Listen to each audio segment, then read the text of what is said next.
Welcome back to Let's Play the Adventures of Batman and Robin.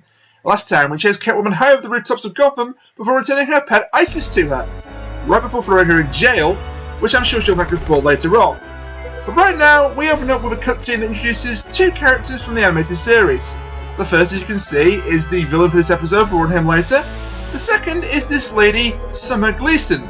She's a roving reporter that lives inside Gotham City. She's not really that important. In this game, she appears in a couple of cutscenes to explain crimes that have already been committed, so as I say, not that important. She's also a brief love interest for Bruce Wayne at some point, but she's minor at best. Two-Face, on the other hand, is anything but minor. His real name, as most people will know, is Harvey Dent, and Harvey Dent actually appears before he becomes Two-Face, which is a unique occurrence in the animated series.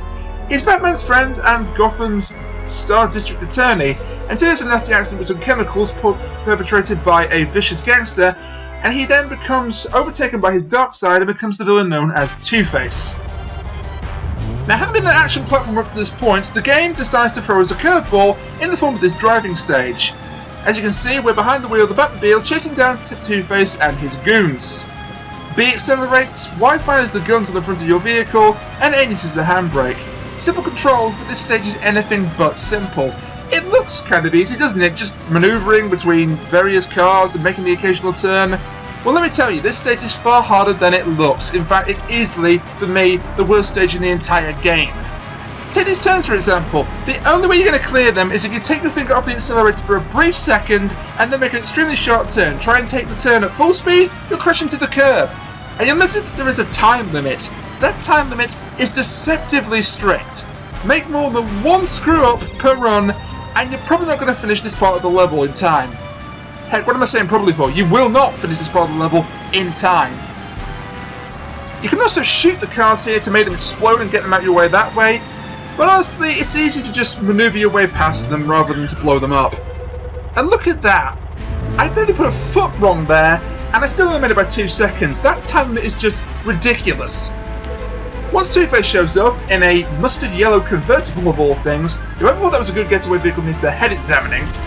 The music will shift to this nice rendition of Harvey Dent's theme from the episode Two-Face, the time will reset, and now as you can see, the roads are a lot wider, and so these turns are a lot more forgiving. But don't fool yourself, it's still rather difficult and still easy to run out of time. We have the added hazard as well of these cars that are dropping bombs behind them. You can shoot them a few times to blow them up, but honestly, they're really just here to act as a distraction and prevent you from making these turns. I find there are two strategies that work to navigating these turns. You can either stay in the centre of the road and then make a sharp turn at the last possible second, or as soon as the arrow shows up, you can sort of gravitate lightly towards that direction, and you won't actually make a turn, but you'll still make it. Kind of hard to explain in words, it's easy to show off on camera. Also, I missed both life refills just before the boss fight. Presumably because I didn't think this was hard enough and wanted to give myself an additional challenge.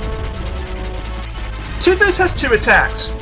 When he's in front of you, he will drop mines behind him, which will be easy to avoid, were it not for the fact that they blend in with the texture of the road. And when he's behind you, he will try and shoot you with a rocket. As you see, there's a cursor. You can just swerve to avoid him, or you can use the handbrake to get back behind him. However, if you're in front of him, there's actually an advantage to this because you will fire a bomb at the back of your Batmobile, and it does quite a bit of damage to Two-Face. Also, don't run into him because that does a lot of damage.